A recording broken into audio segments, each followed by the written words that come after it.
Bem, senhores, nós estamos aqui em uma videoaula, devido a não podermos nos encontrar presencialmente, mas esta aula eu pretendo apenas concluir o conteúdo de correntes e fazer também uma introdução da parte de cabos.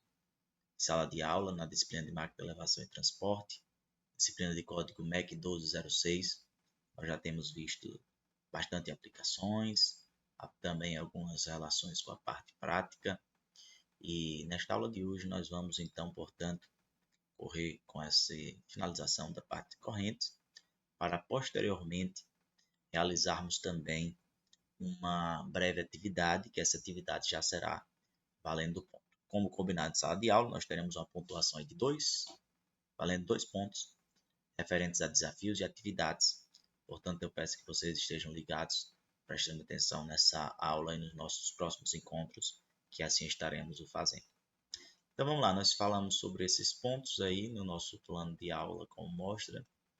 Já falamos isso aqui tudo, mostramos núcleo de cânhamos, aspetos de aço doce, vimos alma de fibra artificial, alma de cabo de aço independente, alma de aço, etc. Tipos construtivos, os 4 principais, né? Vimos também aqui algumas comparações, acabamentos, fabricação à direita, torções, etc. Os tipos comum, Warrington, Ceale, Feiler.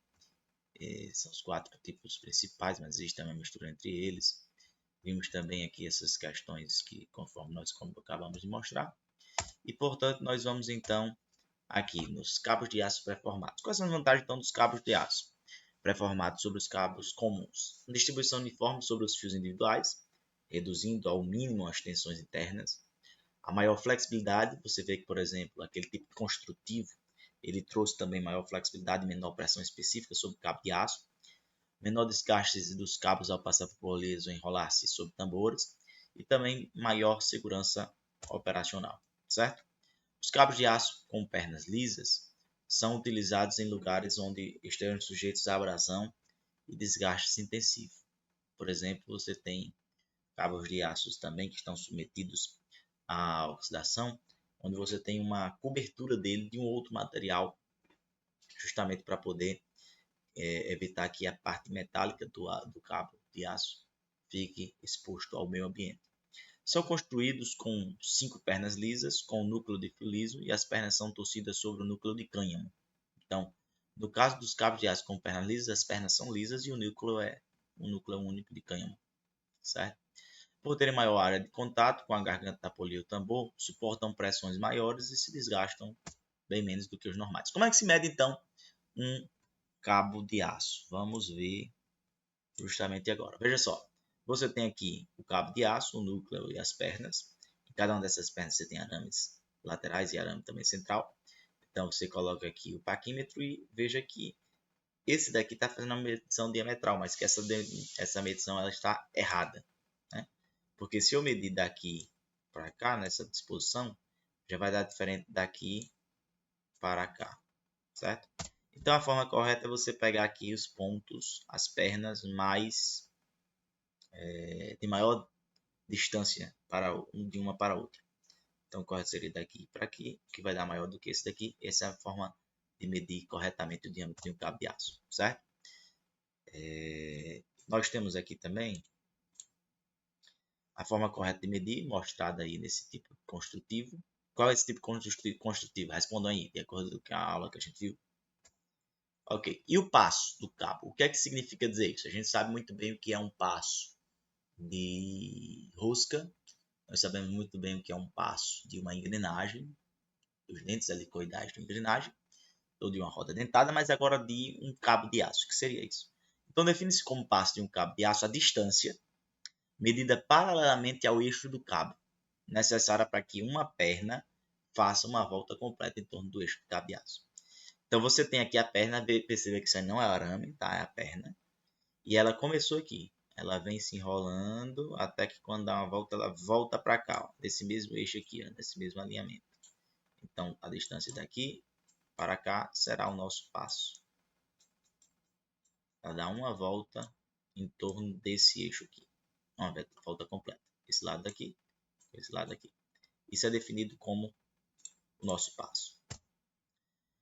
Vamos para frente. Com relação à nomenclatura, isso aqui, pessoal, também é extremamente importante, certo? A nomenclatura dos cabos de aço. Vamos aprender agora? Vamos, professor. Gostei. Estou gostando da interação de vocês. Então, um cabo de aço é especificado pelo número de pernas, número de arames em cada perna, tipo de alma e o tipo de construção, certo? Então, qual é essa ordem na nomenclatura? Justamente essa que nós acabamos de ver. Primeiro, número de pernas. Segundo, número de arames por perna, não é o total. Se você multiplicar o número de pernas por número de arames, aí você tem o total, certo? Tipo de alma e mais o tipo de construção. Isso aqui é a nomenclatura básica. Existem outras coisas que nós vamos ver mais adiante também. Mas, por exemplo, aqui ó, nesse 6x19 AFCA. O que é que significa isso? É um cabo de aço que ele tem 6 pernas, 19 arames, a alma é de fibra, AF, e o tipo construtivo é CA.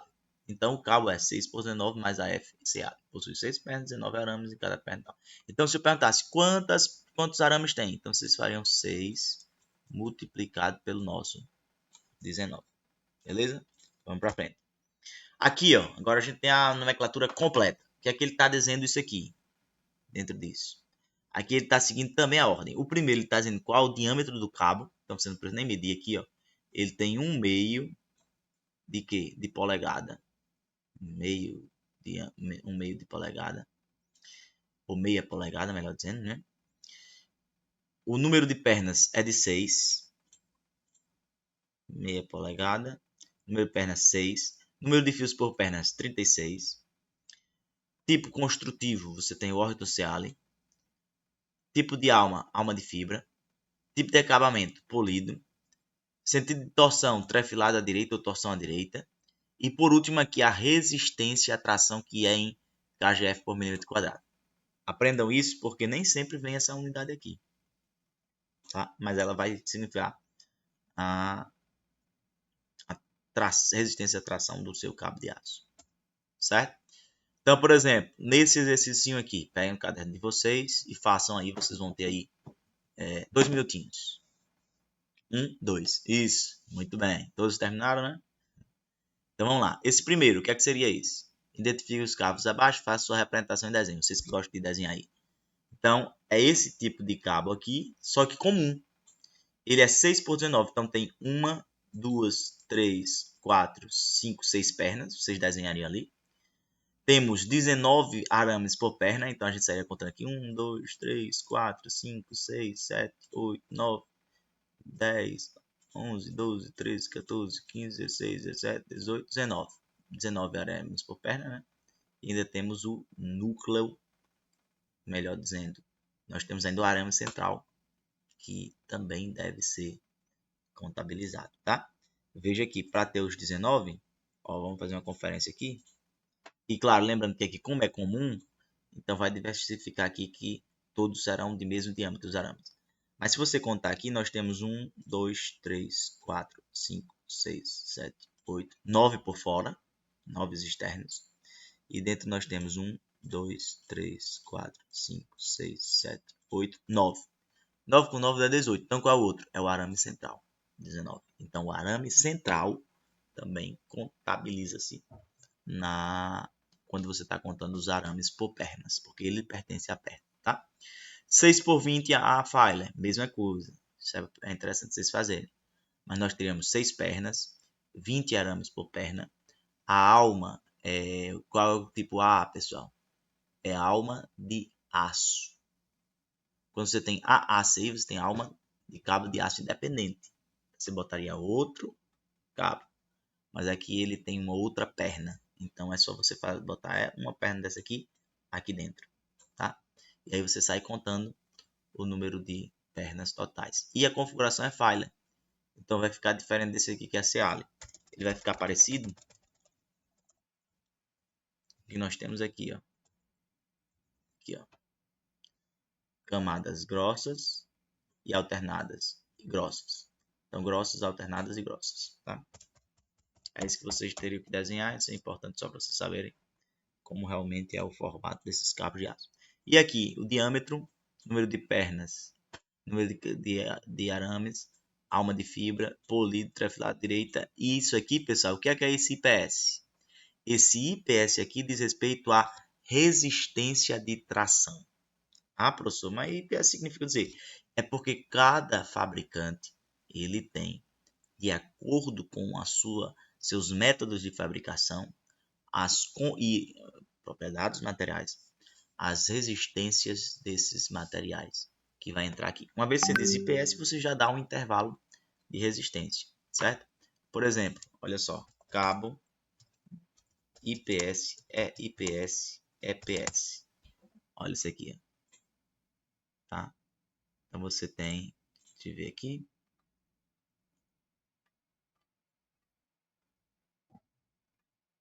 Aqui, ó. Então você tem configurações diferentes, dependendo também dessa configuração que foi escolhida. Então aqui, por exemplo, ó, alma de fibra IPS. Quando você vem aqui na tabela, você encontra a resistência para o IPS. E se for IPS, aí é uma outra resistência aqui, ó. É IPS, é uma outra categoria. Então, cuidado, para quando forem fazer a consulta nas tabelas, que nós vamos usar muita tabela na nossa prova, vocês irem para a tabela correta. Ele vai dizer se é IPS, se é IPS, ou ele vai dar qualquer resistência à tração. Você tem que entender, essa resistência significa tal, significa IPS, significa IPS e assim por diante, tá bom? Vamos mais para frente um pouco.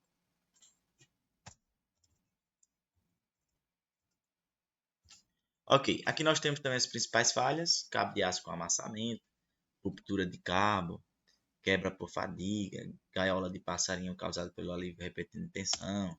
Temos aqui enrolamento desordenado, alma saltada, nó causado por manuseio inadequado do cabo, dobra ou nó, dogleg, isso aqui também já é mais costumeiro acontecer, né?